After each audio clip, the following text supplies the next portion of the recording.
fort évidemment. Nicolas Puytebois lui reprend tout son temps pour effectuer ce dégagement. Avec des joueurs qui peinent à aller chercher la moitié de terrain opposé. Andrichi, Agassa lui qui va demander à son groupe de monter. Long dégagement.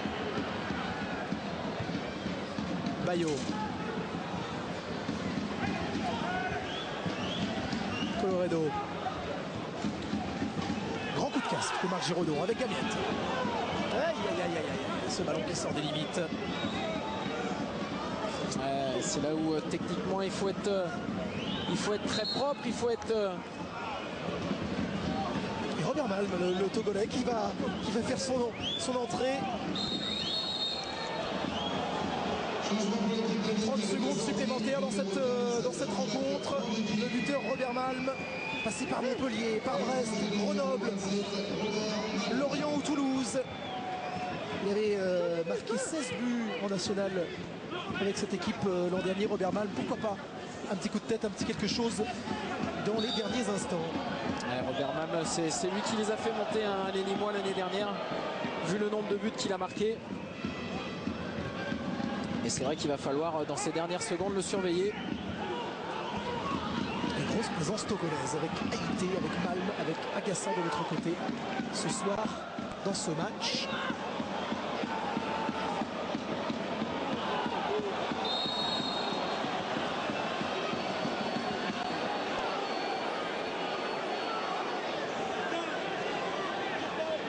C'est impossible de reproduire les gestes de Luis parce qu'on ne sait même pas quand ils vont intervenir. C'est des choses, c'est un petit peu comme un fabuleux robot avec une articulation venue d'ailleurs. C'est un sacré spectacle.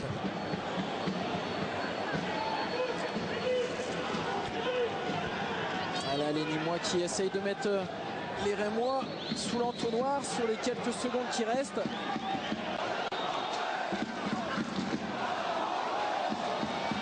Gamiette, Kermorgan, Gamiette avec ce ballon qui est mis dans son dos. Oh, ça se bouscule. La fin de match va être très tendue entre les deux équipes.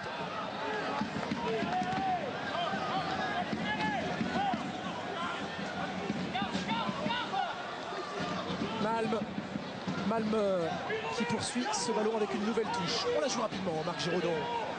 On veut insuffler du rythme. Dido. Pressing, harcèlement défensif. Les crocs des crocodiles dans cette fin de match. Grosse frustration ici. On va rendre le ballon au Nîmois avec Nicolas Bayo pour la dernière touche peut-être de cette rencontre. On sait des deux côtés que ce match était crucial, qu'il était important de prendre les 3 points.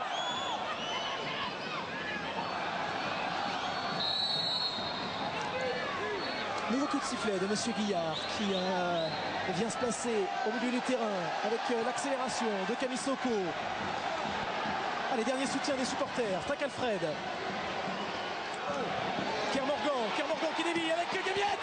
Le coup du sort dans les derniers instants. 94e minute. Regardez sur. C'est tout le banc. C'est Luis Fernandez également qui se lance dans un sprint pour aller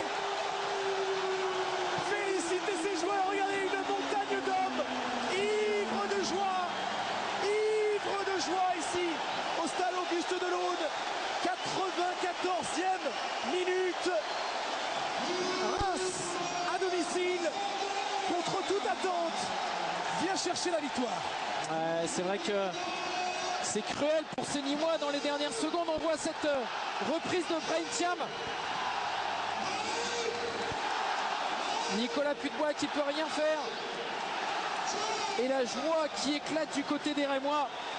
Il est foudrage, Jean-Michel Cavalli, mais il fait rentrer un joueur dans le temps additionnel. Il y a 3 minutes de temps additionnel. Avec ce nouveau changement, on peut comprendre qu'il y ait 94 minutes finalement de temps effectif. Grosse frustration du côté de Cavalli. Regardez, là c'est l'émotion chez Luis. Regardez et écoutez ce stade.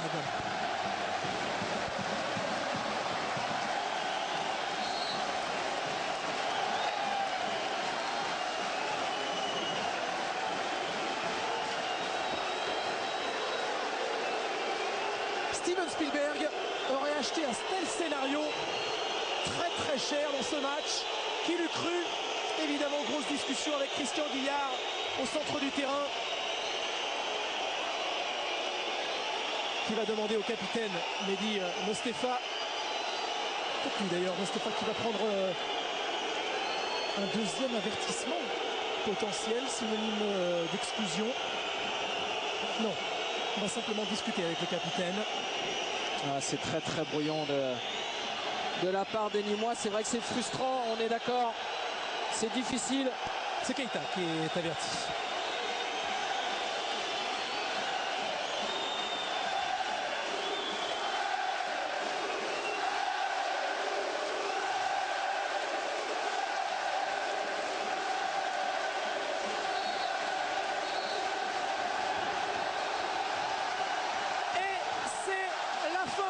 Cette rencontre, Reims qui l'emporte.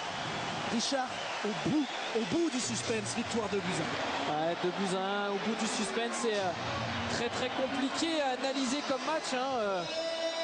On voit les Nîmois très très remontés, qui veulent aller vers monsieur l'arbitre, mais c'est vrai que ça sert à rien, c'est sifflé, c'est fini, le match est terminé. Il a raison François Lano de le montrer. Brahim Thiam, le Malien, passé par Caen, passé par Istres, il n'avait marqué qu'un petit but cette saison, et celui-ci, il vaut son pesant d'or. Alors là, il se passe des choses. Ouais, ça part vraiment mal. Très décevante avec les deux bancs qui sont en train de s'enflammer là, et les joueurs. C'est du grand n'importe quoi. C'est du grand n'importe quoi. Oh, quel dommage, on avait une superbe fin de match. Et là, ça part en bagarre générale. Ouais. Jean-Michel Cavalli au centre des débats. Foudrage. Mostefa, le capitaine. Alors là, c'est l'entraîneur et le capitaine. S'entraîne à Thiam, le buteur. Ah, ça ressemble à pas grand-chose. Et oui, parce que Nîmes, Richard, est en train de comprendre que là... Non, mais c'est vrai qu'on peut comprendre qu'effectivement on est déçu, qu'on vient de perdre sur le fil du rasoir, mais voilà, ça reste du football malgré tout. Et oh que la fête vient d'être gâchée en quelques secondes. Évidemment, les crocodiles viennent de comprendre que pour leur maintien en Ligue 2, ce serait très très difficile suite à cette défaite. Ils avaient fait l'essentiel, on le rappelle, 23e minute, but de Cédric Forêt, puis l'égalisation. Bien joué avec Jean-Jacques Mandrichi en fin de deuxième période. On sentait que les Rémois étaient sans ressources, un petit peu la tête dans le seau, et puis ils sont revenus. Il y a ce dernier fait de jeu avec le changement de Robert Malm qui rajoute un petit peu effectivement de temps effectif à cette rencontre, c'est clair. Et qui permet à Brahim Thiam d'aller chercher cette victoire. On se passera évidemment des faits hors du terrain à la fin de cette rencontre. Là, il faut simplement faire rentrer l'équipe de Nîmes. Après, on fait rentrer l'équipe de Reims. C'est vrai que ça ne ressemble pas à grand chose. Il y a le préparateur physique encore de Nîmes qui est là pour envenimer les choses. Oui, alors que Luis Fernandez était venu le chercher pour lui demander de ne pas rester là dans ces débats, ces échauffourées.